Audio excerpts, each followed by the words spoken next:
your online privacy with NordVPN. Browse securely, access content from anywhere, and keep your data safe with military-grade encryption. NordVPN.com. That's NORDVPN.com.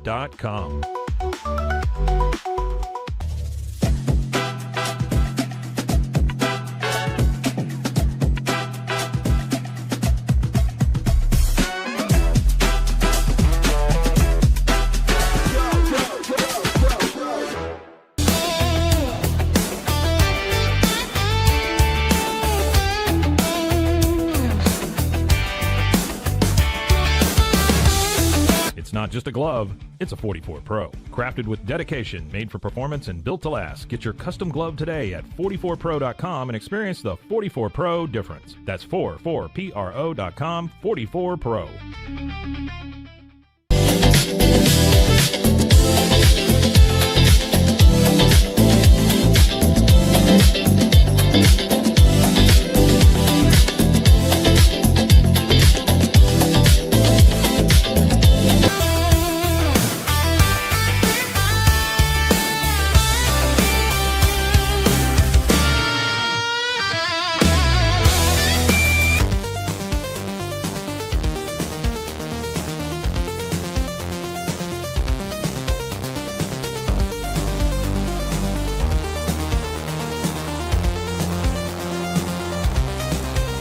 Our patented handles were launched in 2018.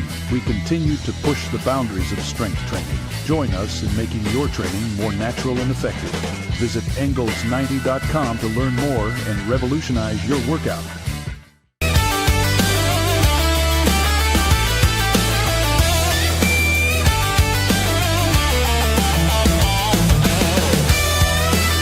Looking for tickets to the hottest shows, games, and events? Ticket Liquidator is your one-stop shop for great prices, no hassles, and guaranteed tickets. Whether it's sports, theater, or concert, for the best seats at the biggest events, start with Ticket Liquidator today at ticketliquidator.com. Ticket Liquidator.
Introducing Bark in the Belly Premium Dog Food.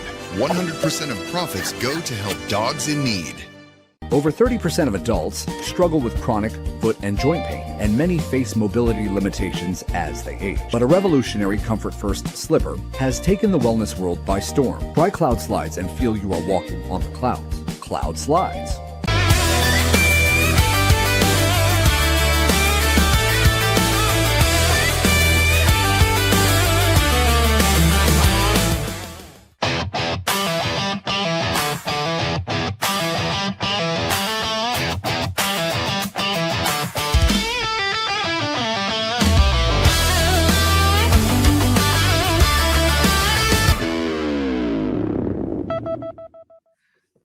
It is lunchtime, and it's time for us to eat here on the Wicked Boston Show, powered by Rogue Media Sports Network. I am your host, Cam Stuart. Zach Burke, keeping us on the air 5 days a week, live on YouTube, noon Eastern time, and then wherever you get your podcasts as well. Yes, your lunchtime alternative to Boston Sports Talk Radio.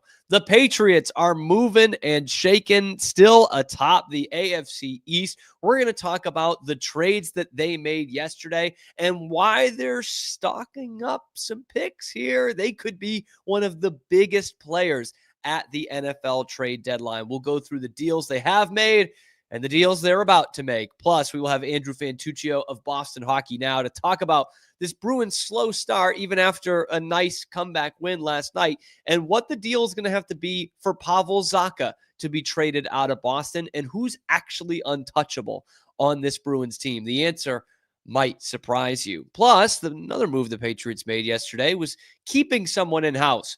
What does Marcus Jones' extension mean for Christian Gonzalez? And why are the Patriots wary of signing an all-pro to a long-term deal? All that and more coming up on the Wicked Boston Show. We start where we start. It's in the thumbnail. It's why you're here. In Boston, everybody is talking about the Patriots. And right now, they're talking about who is no longer a Patriot and who could be a Patriot in the very near future.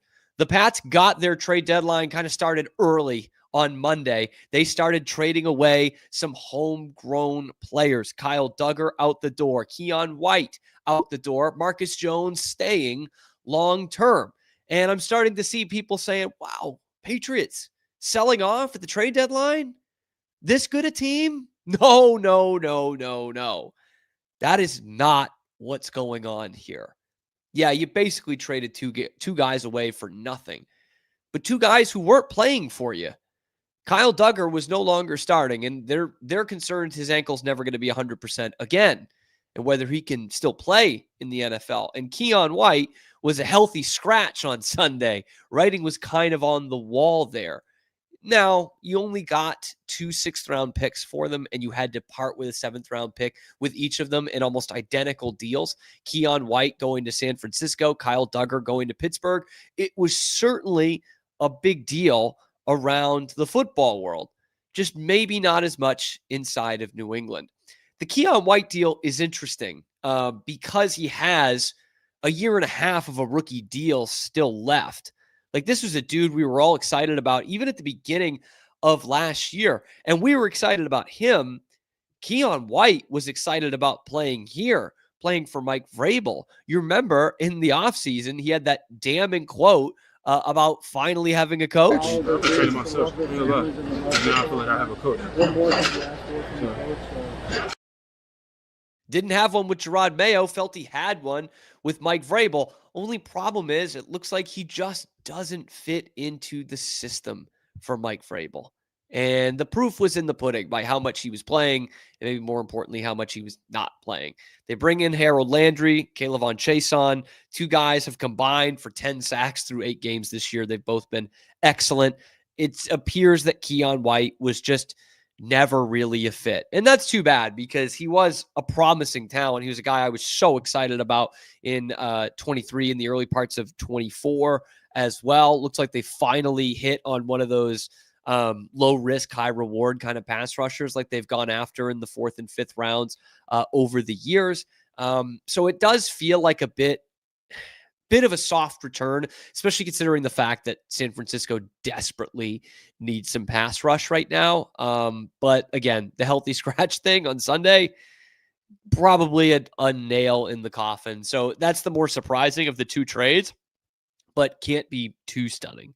Now, Kyle Duggar to Pittsburgh, that made a lot more sense. Financially, that made a lot more sense. Ian Rappaport reporting the Patriots are paying most of the $5.4 million salary Duggar is owed this year, but that the final 2 years of that big contract he signed last April is actually going to be wiped. He's going to become a free agent after this season.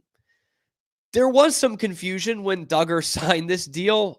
There was all the things with the franchise tag and what position he would play long-term and whether he was going to stick around in a post-Belichick world. He was a very Belichickian kind of player. Not that that's a bad thing. But he signed the big deal in 2024. This was the list of guys that Elliott Wolf extended, even though Belichick was out the door. Remember, it was him, it was Godshaw, it was Jabril Peppers, all guys who don't play for the team anymore, weirdly enough.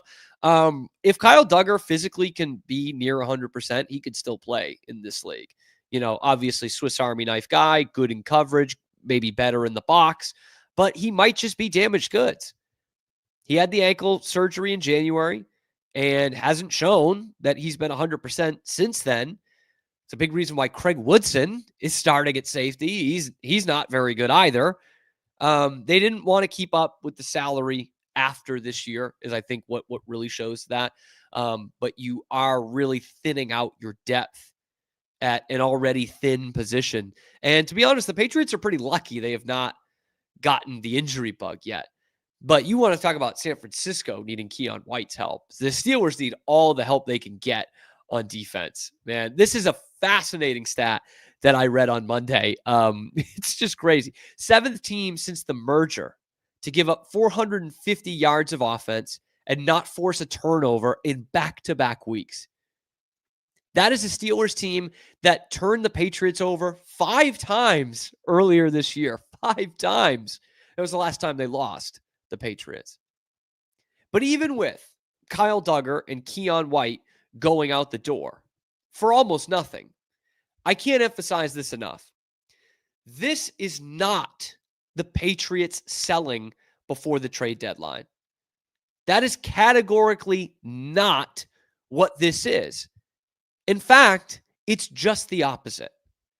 Because now what do the Patriots have? They have slightly more cap space this year with getting Duggar out of here, a bit more for the next 2 years without that contract. They already had more cap space than anybody in the league, and now they have 10 draft picks in the 2026 draft. That does not mean they are just focusing on the draft and rebuilding this thing with homegrown players. First off, you're probably too good to not buy at all at the trade deadline right now. Like, you're too good to have 10 draft picks right now. And also, that's not how Mike Vrabel builds his teams. We have seen that time and time and time again. They're not picking 10 guys in the 2026 draft. This means they are ready to pounce. They are ready for a blockbuster next Tuesday at the NFL trade deadline. That is what they have set themselves up for here. It's not just selling for selling's sake, not selling for some extra assets. The extra assets are going to be used to make a big-time deal. There's no way the Patriots aren't buying at this trade deadline. No way. At 6-2 and hopefully 7-2 by the time that comes around and atop their division. So now where do you look? A few weeks ago, it looked like wide receiver was going to be the most likely position they added to, right? A.J. Brown, Chris Olave should still be really interesting, by the way, not in a bad way, but that's no longer the case. That's the kind of thing Drake May can cover for you, right? He's made Keion Butte into an NFL receiver. He's making Pop Douglas into an NFL receiver. And you got Stephon Diggs, and the tight ends are always big in the pass game for McDaniels and for Drake May. So that covers it up. You don't have an elite receiver room, but you might not need one. What they want to do is they want to bolster their pass rush and their run game. That's the kind of thing that Drake May can cover all the rest for you, and you just make that better and become a more well-rounded team while Drake's not making anything. Does that mean Trey Hendrickson? Did I hear Trey Hendrickson's music? Cincinnati still can't sign him to a long-term contract. The Patriots can, okay? They have capital to make a trade like that, and Trey Hendrickson might actually want to play here because they're going to be good for years to come, it looks like, and the Patriots can give him the money that that he is looking for. Again, more cap space than anyone in the league. Not only is he one of the best pass rushers in football, but he's got the best ability, availability. He has started every game the last 2+ years, and while he only has 4 sacks this year, 17.5 in each of the last 2 seasons. Trey Hendrickson, you are a New England Patriot, man. Does it make any more sense than that to bring Trey Hendrickson in here as Cincinnati continues to falter and they're tying up all their money in these receivers and they don't even have a quarterback that can throw to them most weeks? Trey Hendrickson takes the Patriots to a complete other level and gives him the money that he wants. To me, that is such an easy call. Easy call. Of course, Cincinnati will try to hold you over the barrel here. They might try to get a first round pick or two out of it. Like that's what they're going to try because Trey Hendrickson's that good. But with where you're at right now and how close you are, like I'm not saying they're going to win the Super Bowl this year, but with how close you are to having a team that is good enough to do that, it is time to pay Trey Hendrickson if you can get him in here. Or maybe it's Arden Key. That's a guy who Mike Vrabel loved in Tennessee, obviously brought him to Nashville, gave him some big money. He's a lot more Harold Landry than he is Trey Hendrickson. You know, kind of that prototypical pass rushing 3-4 outside linebacker. Sounds a lot like Mike Vrabel, by the way. Could definitely be a great move. I think Mike Vrabel does see a lot of himself in Arden Key, another guy who is looking for some money, but really also looking for a winning situation. And Tennessee, we saw how much of a mess that is. They are trying desperately to get any kind of capital they can to make this rebuild go a little bit faster. Or maybe it's Alvin Kamara. Maybe Alvin Kamara is your guy that you're looking at the trade deadline. Running back is still a position of need for the Patriots, more so than wide receiver at this point. He's a guy who can be a bell cow, every down back, help you blocking, help you in the pass game. And with Antonio Gibson out for the year, Alvin Kamara is a big name, big play kind of back who can complement Ramondre, can complement Travion Henderson pretty nicely. And if Ramondre still can't hold on to the ball, Alvin Kamara can be your every down back. He can be that for you down the stretch. He obviously, I don't need to tell you how good Alvin Kamara is and how versatile he is. Even though his best years are probably behind him, the guy can still play. And I don't know if he wants out of New Orleans necessarily, but New Orleans is in the Tennessee boat. New Orleans is looking to do anything to get some draft capital and start a rebuild here if they haven't started a rebuild already. So it is this weird misconception that because the Patriots traded Kyle Duggar and Keion White, that they are just selling, that they're not trying to go all in this year, that they're looking more towards the draft. I just don't think that could be any farther from the truth. I think what you've got here is a team that's traded a couple of guys who weren't fitting into their rotation, and they're going to stockpile some picks that they can use within the next week. That's what's going on here. That's what's going on. And I do find it funny. Burt Breer was on radio recently talking about Mike Vrabel and his time at Ohio State and how when he and Urban Meyer got there, they didn't want to, push all the old players out and bring their old guys in or their guys in. They wanted to deal with the players they had. We chose you. You didn't choose us. Like that kind of thing. And how, man, that's working with the Patriots. Is it? Is it? Dietrich Wise, Jonathan Jones, Kyle Duggar, Keion White, all guys whom either have been decent players for the Patriots like Duggar and Keion White, or guys who have won Super Bowls with the Patriots in the case of Wise and Jones, who just don't have roles. They don't fit into the Mike Vrabel system, and so they're gone. So sometimes it isn't just about the coach adapting to the players. Sometimes it is the other way around, and that's okay. But this has been massive roster turnover. So don't give me this BS line that, oh, no, he'll work with who he's got because Drake May is still here. Yeah, of course he's going to work with Drake May.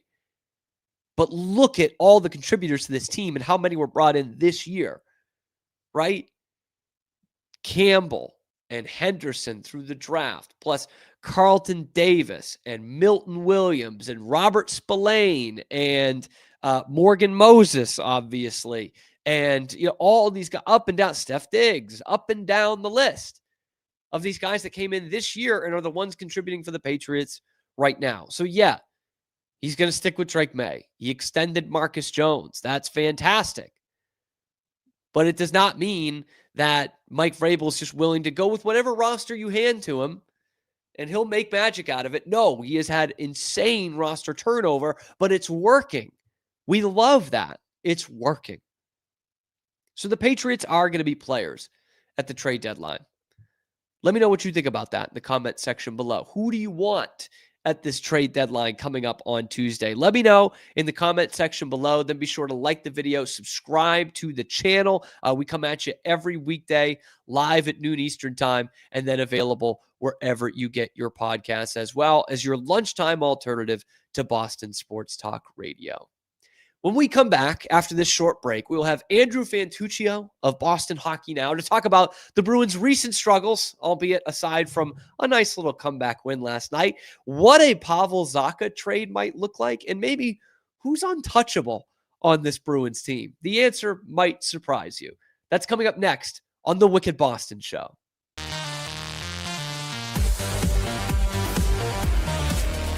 Experience the perfect blend of exquisite craftsmanship and life-changing technology with Gevi. Every product is built with precision, featuring specialized parts that ensure durability, efficiency, and safety. Upgrade your everyday with Gevi. Visit us at gevi.com to discover more. A journey into new thoughts, new cultures, new adventures. So what are you waiting for? Start your journey with Babbel now. Go to babbel.com or download the app. Overwhelmed by your inbox? Clean Email is here to help. Organize, clean, and manage your emails with powerful automation tools. Say goodbye to spam and clutter and enjoy a stress-free inbox. Try Clean Email today at cleanemail.com.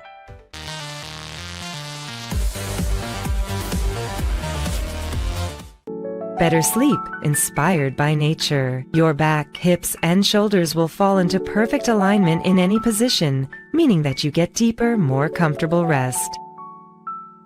Visit ecoterrabeds.com. Is your Mac running slow? Mac Booster 8 is your all-in-one solution to clean up 20 types of junk files. Get your Mac running like new again with Mac Booster 8. Visit macboost.net today. Tervis is all about staying hydrated. Each product is built to last and comes in endless designs to match your personality. Stay refreshed and express yourself with Tervis. Visit tervis.com today and find your perfect tumbler. The You Like Air 3, launched in 2023, ushers in a new era of sapphire ice cooling technology, offering nearly painless hair reduction in just 3 weeks. That's ULIKE.com. You like.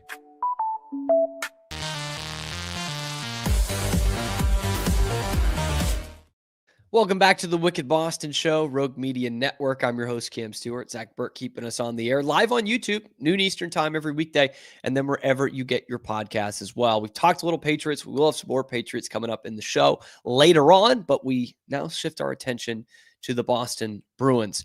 Now, the talk around Boston is, are the Bruins tanking? Are they intentionally trying to tank? Do they need to make some more trades to tank?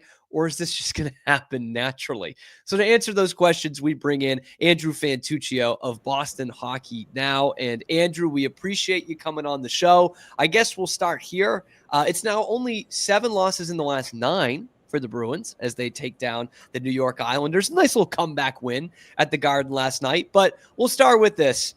Through this disappointing start to the season, who or what has been most disappointing for you, Andrew? I mean, I don't know if I could just say it for me. I think for everyone, for the Bruins themselves, it's been defense. You know, defense was supposed to be the backbone of this team. That's what this roster was constructed to do: play hard, to play tight defense in the middle zone, and win games 2-1, 1-0, 3-2. All those, all those sort of cliches, and they haven't.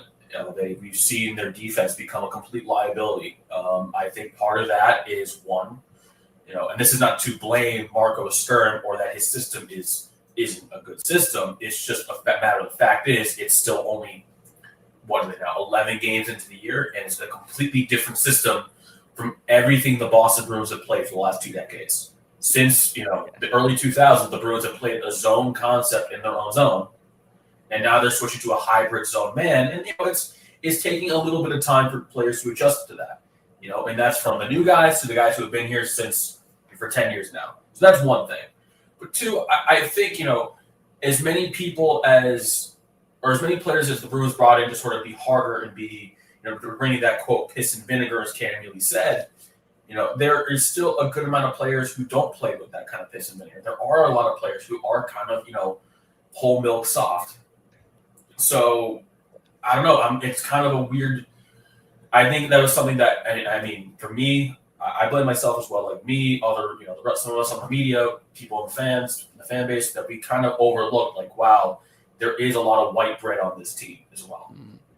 Yeah, and I think, be easy on yourself here. This is a team that was built like something from 1994, and they're trying to play like it's in the 2020s. It's like you do kind of have to pick one, all right? You're not going to outskate teams. You're not going to outpass teams, and we're obviously seeing that for the most part through the first, 3 weeks of the season for the Bruins so far. And, looking at that Sturm style, we're starting to hear a lot about how Marty St. Louis tried to do it with Montreal last year, and they abandoned it about a month into the season, and then they got much better. I look at that team, though. That's a lot of young, very skilled, homegrown talent. The Bruins don't have that. Like, to me, if you're going to hire Marco Sturm, you should stick with this when you have this low level amount of talent. But what say you? Is this something that the Bruins should stick with and let it figure itself out? Because it feels like with the lack of talent, this might be their only way to win if they get this right. Well, I think you stick with it not only just because if you're trying to win, but if you're just trying to build an identity for the future, and this is the way Marco Sturm wants his teams to play. I'm looking beyond just this season. I'm looking towards next year and the year after. I think, you want to get this system locked in and established. And, there's going to be growing pains with that. There's going to be times where guys miss assignments or miss reads, and it leads to, wide open goals for the opponent. But, again, it's very early on. And even Marco Sturm said last night after the win against the Islanders, I don't think the Bruins themselves are really taking too much stock into overall results just yet. Like, they don't want to lose 7 in a row, like they're 7 or 8, whatever it is. But I think they're realizing that it's hard to tell what this team truly is when it's so early. Talk to them in the midpoint season when everything across the league has settled out, kind of found an equilibrium. Yeah, and so going off of that, it was a nice win last night. Let's not take anything away from that. They were down 2-0. It looked like, oh my God, here we go again. And they come back with 5 unanswered. So to that point, do you see kind of some signs of life here and at least seeing some fight from these guys? Well, there's been fight all year. I say the only loss that was truly discouraging, the only loss that was truly that made you feel like, oh my God, there's nothing, was the one in Ottawa. But otherwise, I mean, the loss against Anaheim, they fought back, and then lost in the final seconds. Florida, they fought back. They hung in with Vegas. They, defensively, the loss in Colorado, they looked really good, but they couldn't get any scoring because they couldn't get the puck. Yeah. So it's hard to say that this team has nothing going for it because there are the elements. I think it's just they're at a point right now where they haven't figured out how to put it all together on a consistent basis. And I think once they figure that out, they'll be a much better version of what they are. And obviously, there's going to be all kinds of talk this year around a tank and everything, and it might be not them doing it on purpose. It might just be the roster that they have. We're talking with Andrew Fantucchio of Boston Hockey Now, talking a little Bruins progress report. And of course, Andrew, the big rumors this week come around Pavel Zacha. Elliot Friedman reporting that there's some teams interested here. Vancouver Canucks are ones that we have heard that could have some interest in Zacha, very versatile player. How likely do you think it is that the Bruins trade Pavel Zacha this year? This year, I still say under 50%. But right now, it's close. I would say it's close to 0. I mean, at the moment, it's still early on because, they don't know what they are. And the Bruins, no team is truly out of it. If they're, we get to Thanksgiving and they're hovering around that sort of like midway, middle of the pack or a wild card spot, then I still think they go. I think this Bruins team knows that they need to sort of have a competitive finish to the year. And you can't do that if you don't have Pavel Zacha on your roster. But if things truly bottom out, then all right, then you're much more likely or inclined to do it. But you have to remember, Zacha still has another year left on his deal after this. They have they have nothing is forcing them to make the deal. Zacha hasn't said at all that he wants to leave. They view him as I don't want to call him like a cornerstone pillar. He's not up there with McAvoy, Pasternak, or Swayman, but he's that kind of tier below. I don't think that it would take a very sizable and convincing offer from the Vancouver Canucks to convince the Bruins to move him, and they know it. And if anything, I would imagine that they would want to leverage other teams into this. Because and that could be why it came out. Yeah, of course Vancouver wants him, but Zacha could be a good fit on a lot of different teams. He can bring a lot of different things to depending what style that team plays. Excuse me, he's a good 200-foot skater. You can reasonably rely on him for 20-ish goals a year. He's smart. He's crafty. He's a big body in the ozone too, so he's not exactly hot. So, you can't knock him off the puck very easily. The Bruins, they shouldn't just move him just because there's a rumor out there. They should really make sure they get absolute max value back from Pavel Zacha. And you mentioned all the things that he is good at and how he's versatile to a team. Obviously we've seen him play up and down the lineup. We have seen him play on the wing just as effectively as he's played center. He's a good penalty killer as well. So all that put into this, let's ask, if you're in Don Sweeney's chair, what does the return roughly look like for someone like Pavel Zacha with a year and a half left on that? I mean, I think you have to demand a first-round pick. That has to be included in there, especially because it also depends on what time of year the Bruins are making this deal. Because remember, at the deadline, trade prices and trade returns are insane. They are ridiculous. Look at some of the deals that we've seen in the past.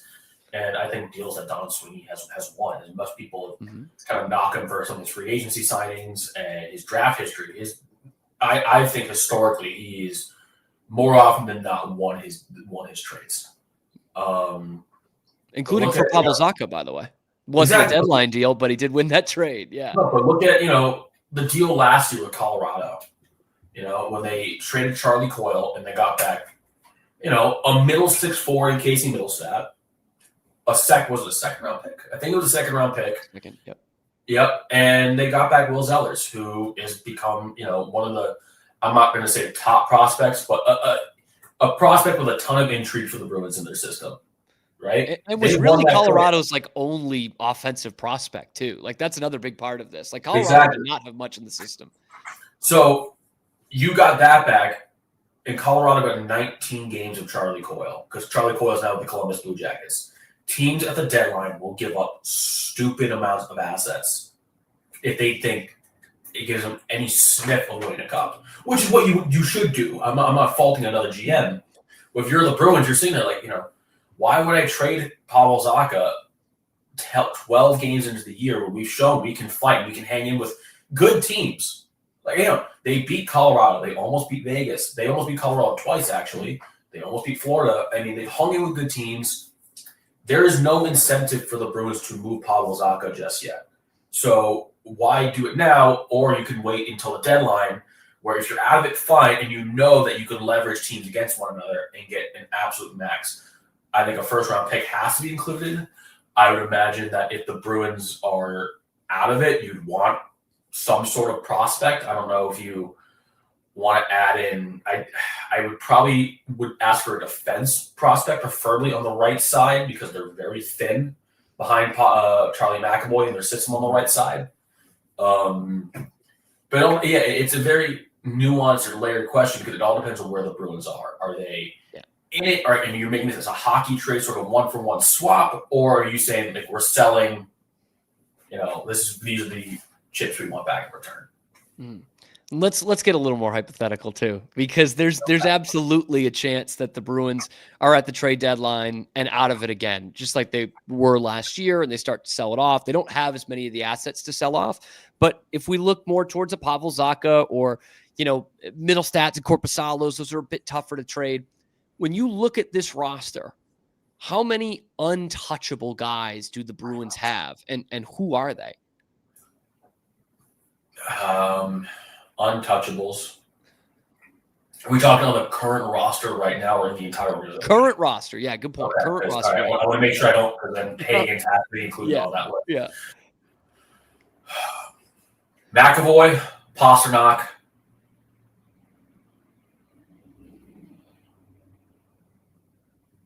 Swayman's playing well right now, so I'd add him in that list. Okay. All right.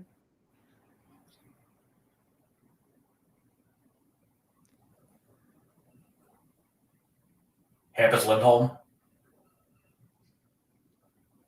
Like I him. really, I'm going through like each player to think, because that's the thing. Like the two, like, you know, there's no amount of money in the world or, you know, assets you could give me to want to trade these guys. And I think it's like probably two first round picks. You're not trading Hampus Lindholm. Yeah. No, I probably would. Okay. Yeah. Okay. So the ones, okay, gun to my head, you know, yeah, it's probably really only Pastrnak and McAvoy. Swayman's like a shade below. Like you'd have to offer me your next 5 first plus 2. You know, you have to be ridiculous to get Swayman. But yeah, I would say Pastrnak and McAvoy are just 2 undoubtedly, no matter what, untouchables. Gotcha. Those are your cornerstone guys. So that obviously checks out. Now McAvoy, I want to talk about real quick before we get you out of here. I'm sympathetic here. He missed the last 32 games of last year. That's a lot to just come back in. We've seen it with Hampus Lindholm too. You know, there's re-aggravations and stuff like that.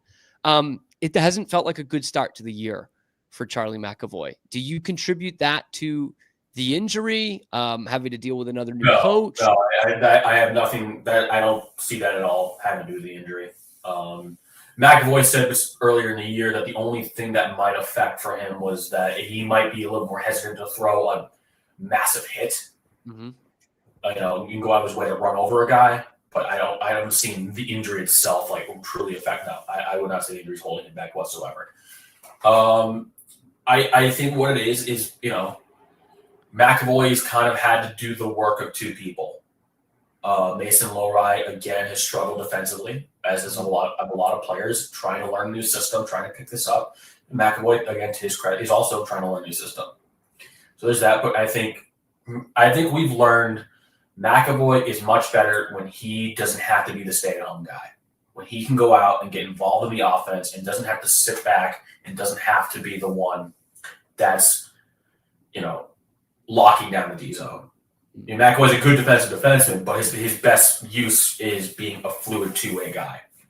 And I think when he has to do the work of 2 people, it gets hard, and it's hard for anyone. You know, I think we've seen Mason Lohrei. You know, I thought early in the year it'd be a good idea to sort of like have Lohrei learn through, you know, like maybe have Mason Lohrei get his ass kicked a little bit, and go out there and learn through mistakes, play a lot of minutes, play against top guys, and realize, okay, this is what I have to do, and have him next to McAvoy. And I thought that would work, but clearly it hasn't. And I think we figured out maybe the best thing for Mason Lohrei is to have him be a third pairing, second pairing defenseman for right now. I'm not saying that's where he's going to be his whole career, but at the moment, he just does not have the defensive chops to play top pairing minutes, especially when you need Charlie McAvoy to be doing that. And having McAvoy having to do the work of 2 guys, it doesn't. You know, it's not the best use of him. So I think you're going to start seeing him a lot more with Nikita Zadorov or Hampus Lindholm going forward. And you can see McAvoy being much more of an offensive threat and, you know, not have to carry as much of a burden in the defensive end as the Bruins have asked him to so far. And we saw it certainly working on Saturday when Lohrei and McAvoy were not paired together, and they both had very good games against Colorado, including Lohrei, very good. And then, you know, healthy scratch on Tuesday. So life comes at you fast in the NHL. Andrew Fantucchio, Boston Hockey Now. Appreciate you joining. Before we get you out of here, let the people know how they can find your work. Yeah, follow me on Twitter. That's _Fantuccio. I see you got my spelling and spelling my last name up there at the very top. So yeah, just spell it that way. _Fantuccio on Twitter. And you can read my coverage at bostonhockeynow.com. Cam, as always, thanks for having me, man. Oh, man, thank you. Thank you to Andrew Fantuccio, one of the best, another product of the South Shore. How can you not love that here on the Wicked Boston Show? Let us know what you think about Pavel Zacha trade rumors, what Charlie McAvoy's gone through so far. Who are the untouchables on this Bruins team? Let me know in the comment section below. Then be sure to like the video, subscribe to the channel so you don't miss a thing. We come at you every weekday live at noon Eastern time, and then wherever you get your podcasts as well. Appreciate you guys so much. It is your lunchtime alternative to Boston Sports Talk Radio here on the Wicked Boston Show. Coming up next, we're not done just yet, and neither are the Patriots. They sent some guys out the door. They bring a new guy in for even longer in Marcus Jones, but what does that mean for the best defensive player they have? Is Christian Gonzalez going to be here long term? Let's tackle that question next on the Wicked Boston Show. NFL fans, what's your favorite touchdown? For me, it's the next one. Because with DraftKings Sportsbook, an official sports betting partner of the NFL, every touchdown could bring you closer to cashing in. From first touchdown scorer to anytime TD props, or the thrill of live in-game betting, every snap is loaded with opportunity. Lines and odds subject to change. Here's the best part. New customers bet just $5, and if your bet wins, you'll get $300 in bonus bets instantly. Your team hitting pay dirt pays out to you. Download the DraftKings Sportsbook app and use code CAMSHOW. That's code CAMSHOW for new customers to turn $5 into $300 in bonus bets if your bet wins. In partnership with DraftKings, the crown is yours. Gambling problem? Call 1-800-GAMBLER. In New York, call 877-8-HOPE-NY or text HOPE-NY 467369. In Connecticut, help is available for problem gambling. Call 888-789-7777 or visit ccpg.org. Please play responsibly. On behalf of Boot Hill Casino and Resort Kansas, pass-through of per wager tax may apply in Illinois. 21 plus age and eligibility varies by jurisdiction. Void in Ontario. Restrictions apply. Bet must win to receive bonus bets which expire in 7 days. Minimum odds required. For additional terms and responsible gaming resources, see dkng.co/audio. Limited time offer.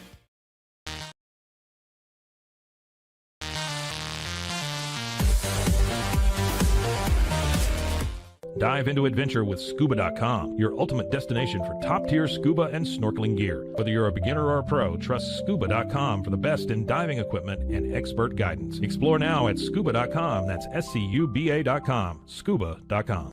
It's the Restore Clarity Focus Patch, my little secret weapon for staying sharp, focused, and on task. Each box comes with simple instructions inside, so you always know exactly how to apply it. Each patch lasts for 3 days. I love that I can wear it all day. This is what $500,000 in a duffel bag looks like. Actually not real. That's because it's actually prop money. It looks realistic from a distance, but up close you can see it says for motion picture purposes. Visit propmoney.com today to get your money seen or money shot right with Prop Money Inc.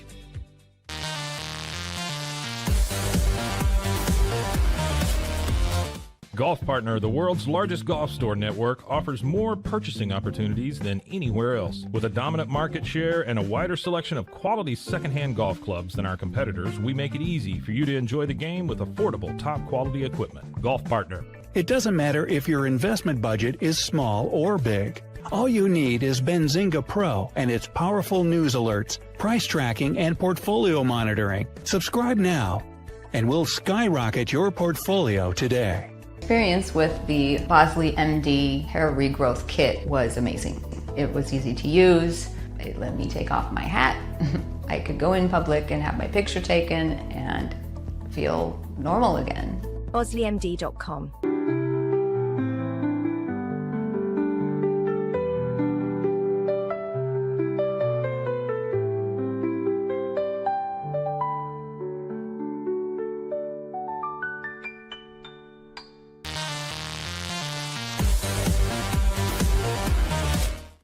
Welcome back, Wicked Boston Show. Not just Boston, Wicked Boston. Here on the Rogue Media Network, I'm your host, Cam Stuart. Zach Burke keeps us on the air 5 days a week, live on YouTube, and then wherever you get your podcasts as well. Special thanks to Andrew Fantucchio, by the way, before we get back into the Patriots. Special thanks to Andrew for hopping on. Truly one of the best covering the Boston Bruins. And I got to say, I'm surprised. I'm surprised at how many untouchables he had. I told you the answer would surprise you. For me, it might just be Pasternak at this point. Like when I think untouchable, I think how many guys are you not willing to give up for 2 first-round picks? McAvoy, maybe. I have such concerns about him. Swayman, 2 first-round picks and a player. Yeah, I'm doing that. Hampus Lindholm, a guy I really like. I like Hampus Lindholm a lot.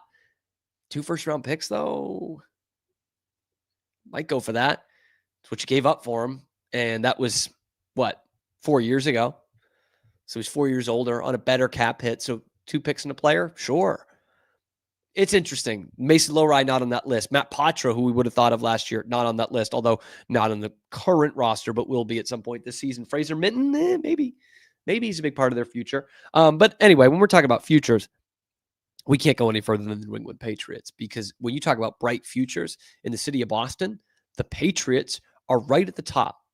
The Patriots started their trade deadline on this Tuesday, even though the deadline's next Tuesday, and started shipping some guys out the door. But before they did, they made a pretty crucial contract extension. They locked up arguably their most impressive corner this year, Marcus Jones, signing a reported 3-year extension worth $36 million. But what does that mean for their actual most impressive corner? What does that mean for Christian Gonzalez? Look, Marcus Jones has been awesome this year. Even as a nickelback, not that nickelback, he's played more than 75% of the snaps on defense. 3/4 of the snaps he's out there. He's got 2 picks, a sack, 87-yard punt return touchdown back a couple weeks ago. He's been excellent, excellent. And he's been a weapon on defense, been a weapon on special teams, could still be an offensive weapon again if they ever try it.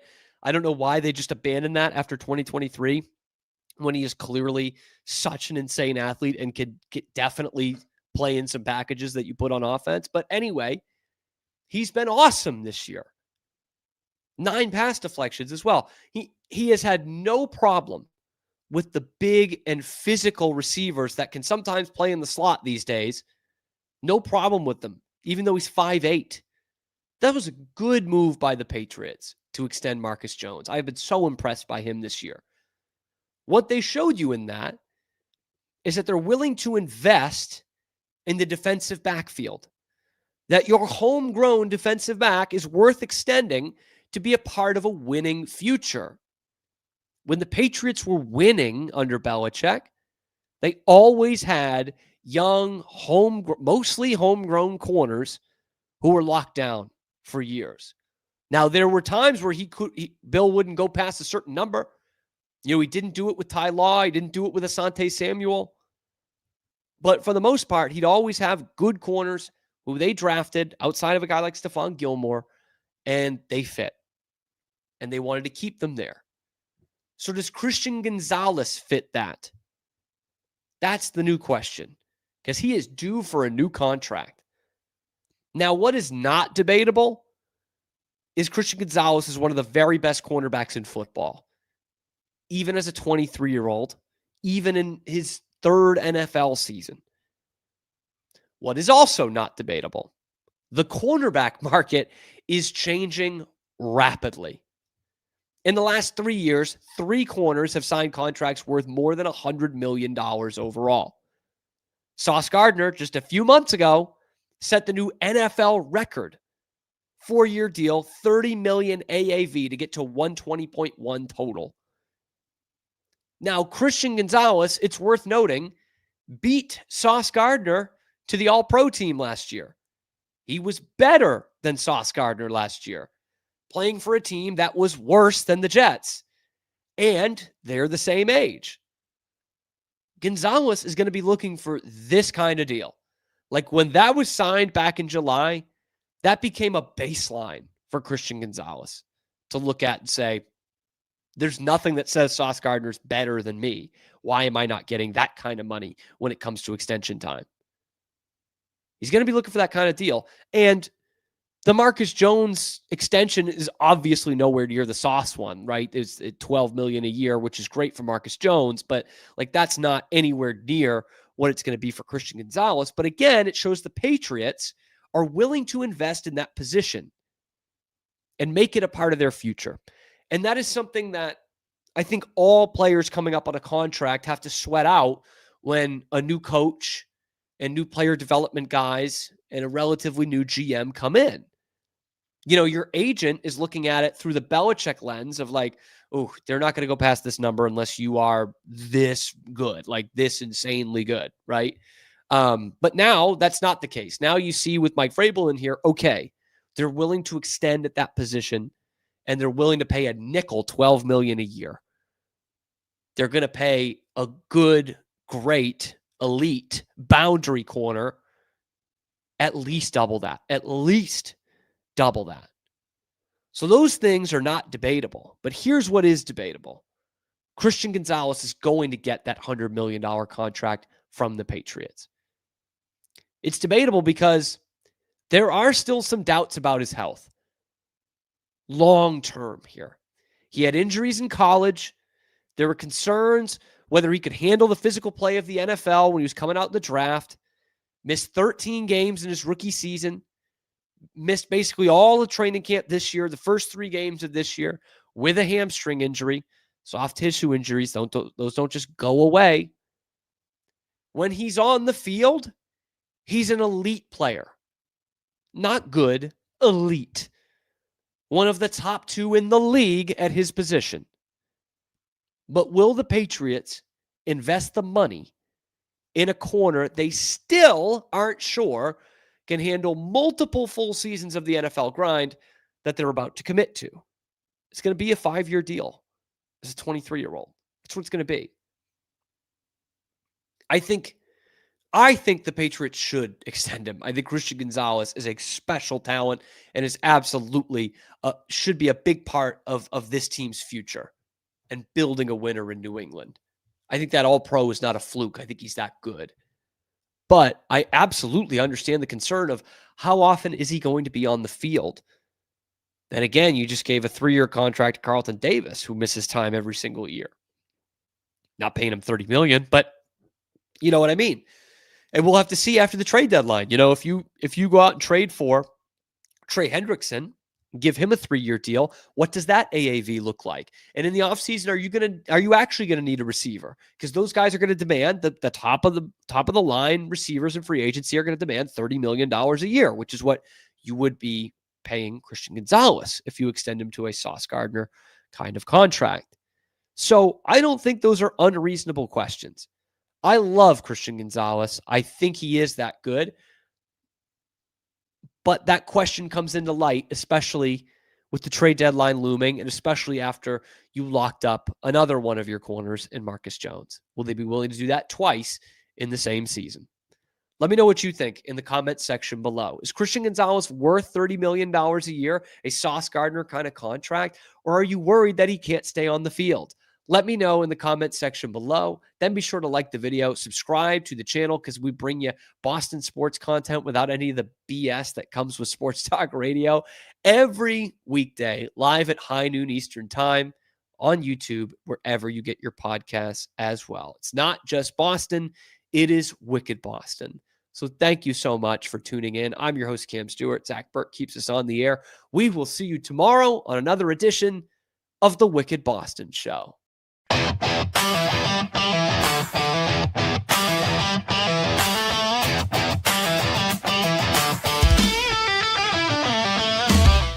Relax with Hemp Delicious. Organically grown hemp, massively blended with delicious organic herbs, responsibly sourced for their holistic benefits. Each sip offers calming, antioxidant-rich wellness. Brewed just for you. Sip the calm with Hemp Delicious.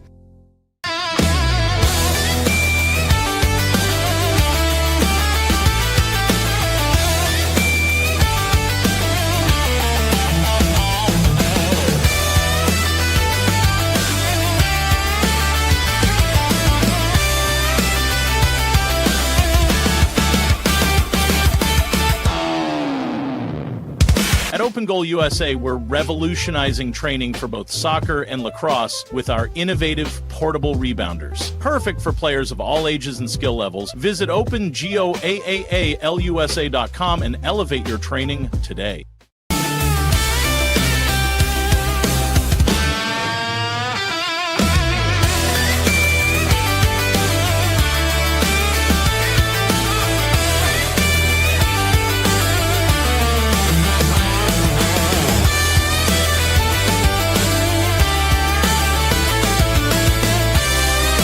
Farmhounds offers natural treats and chews made with quality products that support family farm, regenerative agriculture, and humane farming practices. Give your dog the best with wholesome, organic ingredients that promote health and happiness. Shop now at farmhounds.com.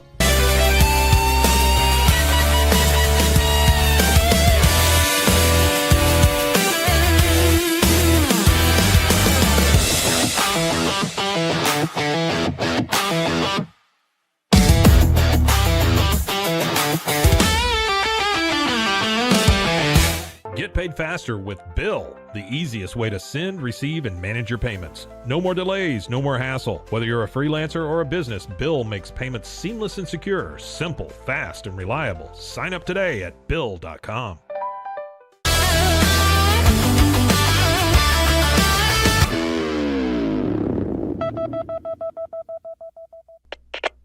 We are Rogue Media Sports.